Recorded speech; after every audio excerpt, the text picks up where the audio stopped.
The assassin.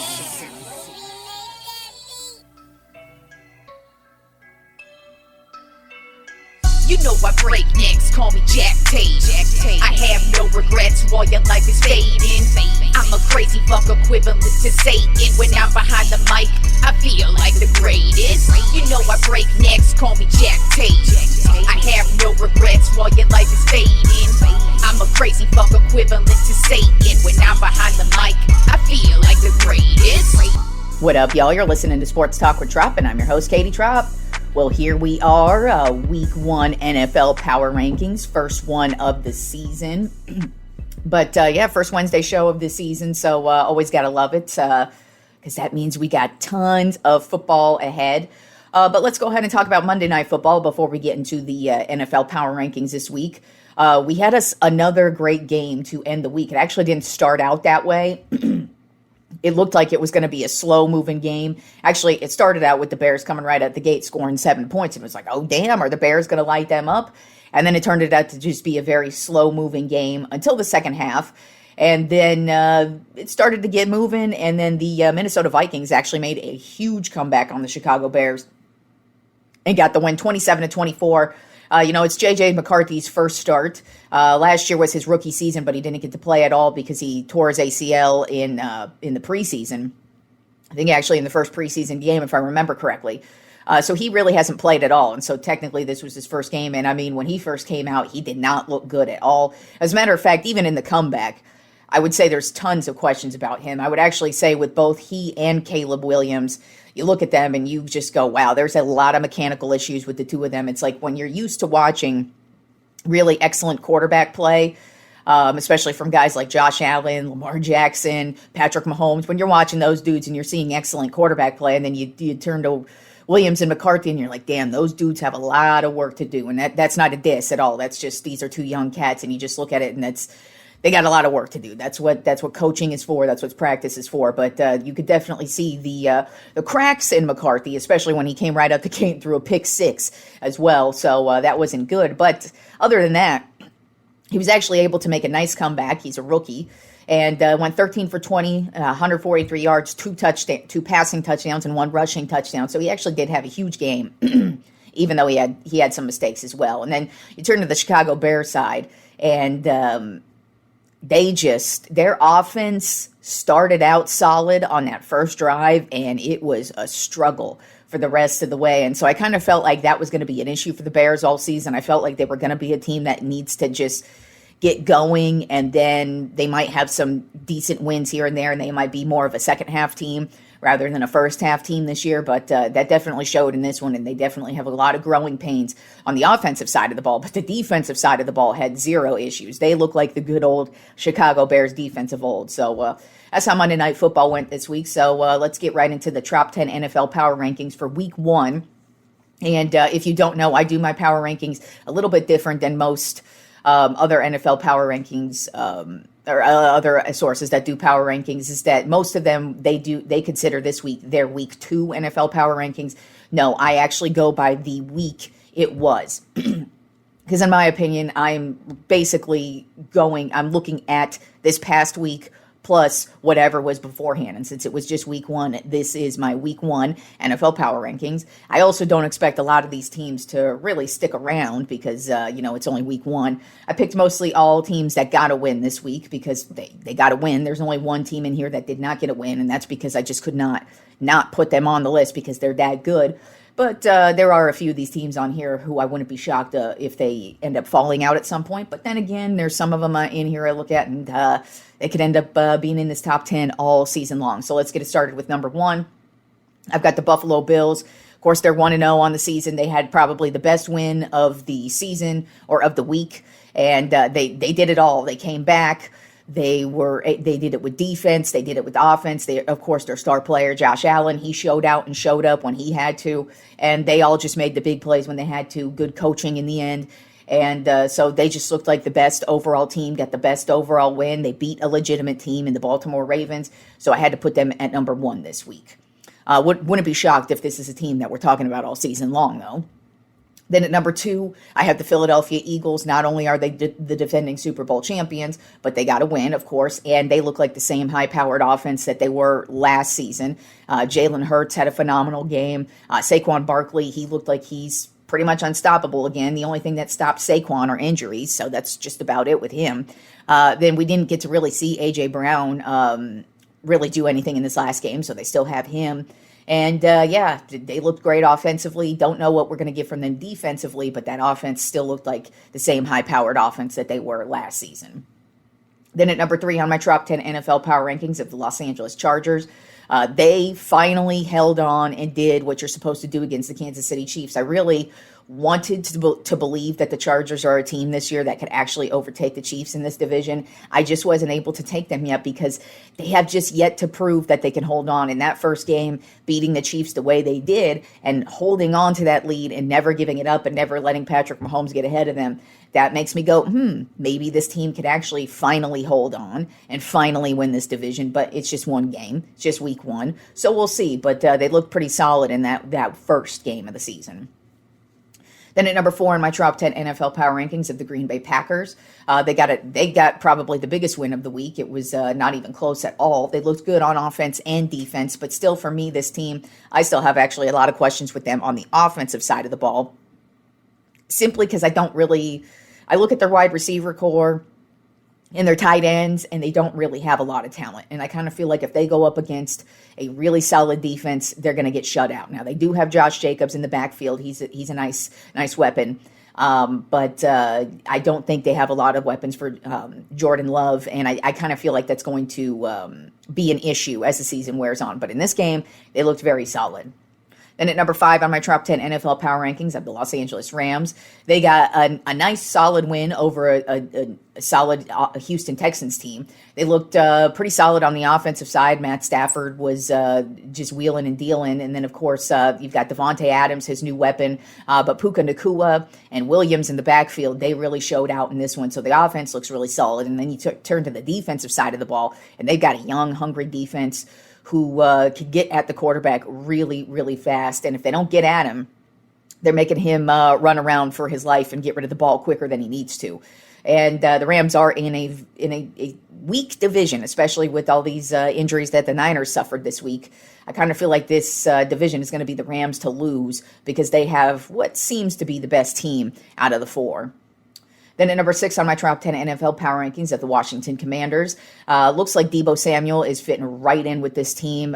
He kind of feels like the missing link that they needed because, you got McLaurin who could just go deep and you just throw the ball up to him. But then you've got Deebo who can not only cross over the middle and get you that short yardage, but he's also great in the open field. And if you get him good blocking up ahead, that dude, if he's gone, and you're never going to catch him. So it kind of looks like he's fitting right in with this team. Especially with the running back position. They don't have a lot of depth at the running back position, so Deebo's definitely going to fill in well right there.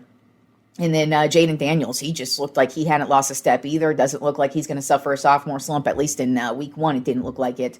And just a nice solid division win over the Giants for the Commanders. Then at number 7 on my Tropp 10 NFL Power Rankings, this is the only team that did not win in week 1, but I could not put them in the Tropp 10, and that is the Baltimore Ravens. And it's just because they're stacked. I mean, obviously, they had the lead in that Buffalo Bills game all the way up to the 4th quarter. They pretty much had it all the way up until the last, 5 minutes. Actually, I think it was 2 minutes. Just regardless, they had the lead basically the whole way through. It didn't look like they were going to lose, but they did. But other than that, I mean, Lamar Jackson looks phenomenal. Derrick Henry looks phenomenal. Zay Flowers looks phenomenal. You got DeAndre Hopkins, who I think is going to be a great weapon for them. I think he's going to fit in perfectly on this offense because you've got Zay, the young cat, who everybody's going to be looking at. And if you leave Hopkins open, that dude, it doesn't matter how old DeAndre Hopkins is. Of course, you're not getting the old DeAndre, but you're getting a dude who can make plays. And if you throw the ball his way and he's open, that's money. That's why he got a touchdown in this game. Their offensive line is stacked, and then their defense is stout as well. So I just think it was one of those things where they just gave Josh Allen the ball, and that's what happens when you give great players like Josh Allen the ball. There's a chance that they're going to come back and beat you, and he did. But still, nonetheless, I still think the Baltimore Ravens are one of the top teams in the league, and I could not leave them out of my Trop 10, even though they lost last week. Then number 8 on my Trop 10 NFL power rankings of the Pittsburgh Steelers. Aaron Rodgers looked like the old Aaron Rodgers this past week. And, I mean, he was throwing to dudes who none of us know. These are no names he was throwing to. These are not number ones he was throwing to. And that's kind of what Aaron Rodgers has done his entire career is he will turn nobodies into somebodies, and he will utilize them and get everything he can out of them. He's always great at making receivers and tight ends and running backs and just dudes in the open field better around him. And if he finds them open, he's going to deliver the ball with precision. And that's what he did in this game. And that is exactly what the Pittsburgh Steelers need. As a matter of fact, it was kind of funny to see that the Steelers offense is what won the game for them rather than the defense, because that's been the MO for the Steelers over the last couple of seasons, is that it's the defense that wins it for them. And for once, they actually got to see really solid quarterback play, which they haven't had since Roethlisberger. And now it looks like if he stays healthy, you got yourself a really, really good chance at least keeping pace in this division and keeping pace for a playoff run. And you just want to do like Aaron Rodgers. That's just what you want. He's very similar to Peyton Manning, where Peyton Manning used to turn nobodies into somebodies as well. And that's exactly what Rodgers has done with this Pittsburgh Steelers offense, because they need the help. Other than DK Metcalf, it's a bunch of no-names, and that's what Rodgers has got to do with those dudes. Then at number 9 on my Trop 10 NFL power rankings at the Minnesota Vikings. Like I said, they got that big win over the Chicago Bears, but I still have a lot of questions with them. I don't know what we're getting from J.J. McCarthy. Like I said, he still has a lot of work to do, but that was a very impressive win for him to come right out the gate in a hostile environment against a division rival, and to get a win like that, that's something great. But what I will say, Kevin O'Connell is obviously a quarterback whisperer. That's not even a joke or a lie, because he has had a different quarterback every single year of his head coaching career as a Minnesota Viking coach, and every single one of them so far has looked pretty solid. I mean, Sam Darnold had his best season of his career under him. And Kirk Cousins also had one of his best seasons of his career under him as well. So I wouldn't be shocked if J.J. McCarthy does go on to have a good career. And he does have a lot of weapons. I mean, you've got Justin Jefferson, of course. You've got, oh my God, drawing a blank on the running back. Oh my God, came from the Packers. Jesus Christ, I'm drawing a blank on his name. But the running back in the backfield, Aaron Jones, that's right. Aaron Jones, he's a great weapon to have as well. They've got a very solid offensive line, and that defense is very stout. So I wouldn't be shocked if J.J. McCarthy is at least able to hold it down this season, especially with a great coach like O'Connell. And then rounding out the Trop 10 NFL power rankings this week, I have the Tampa Bay Buccaneers. And this team is just Baker motherfucking Mayfield. This guy, you cannot get him down. And he is just picking up right where he left off last year, where it didn't matter if he was down. You better make sure that he's down and out, because he's coming back every single time, and that's what he did in this last game. He was throwing to dudes you never heard of. I believe he threw to a touchdown to a rookie. And he just looked really solid on the offensive side of the ball. Their defense actually looks pretty good too. So that might also be kind of what the Buccaneers really need, because they are in a very, very weak division. They're probably in one of the worst divisions, if not the worst division in the league. So if they just keep playing decent football, they should easily win this division. All right, moving on to Thursday Night Football. It's the first Thursday Night Football on Amazon for the season, because this last Thursday Night Football game with the Cowboys and Eagles last week to open the season, of course, was on NBC, but now kicks it off with all the Amazon Prime games, and we get us a really good game right out the gate. Is going to be the Washington Commanders at the Green Bay Packers. I think this is going to be a real good matchup. I think it's going to be close. Right now, Green Bay is favored at 3.5. Now, like I said, with the Packers, my thing is I don't think they have a lot of talent at the receiver and the tight end position, and I think that's going to be a problem for them, whereas Washington's the exact opposite. They have a lot of talent on offense, and I think that's going to help them in this one, but I also think their defense is going to step it up and make the big plays when they have to. And I wouldn't be shocked if Green Bay's their shoddy receivers who were dropping passes all last season, I wouldn't be shocked if that's a theme this year. And I also wouldn't be shocked if it's a theme in this game. I do have it being a close game, though. I have Washington in this one, actually. I've got Washington winning 27-24. All right, and moving on to the AP Top 10 college football rankings for this week. Since Wednesdays, I do the NFL Power Rankings. I might as well talk about college football as well.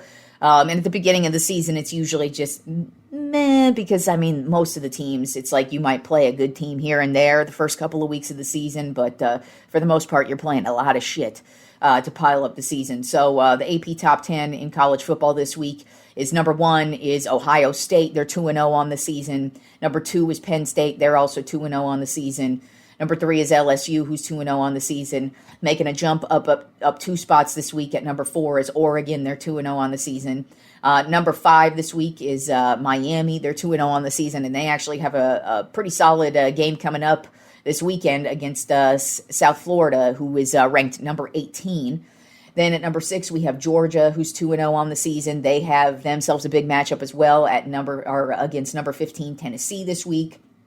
Number 7 is Texas Longhorns. They are 1-1 on the season. Hook 'em horns, motherfucker.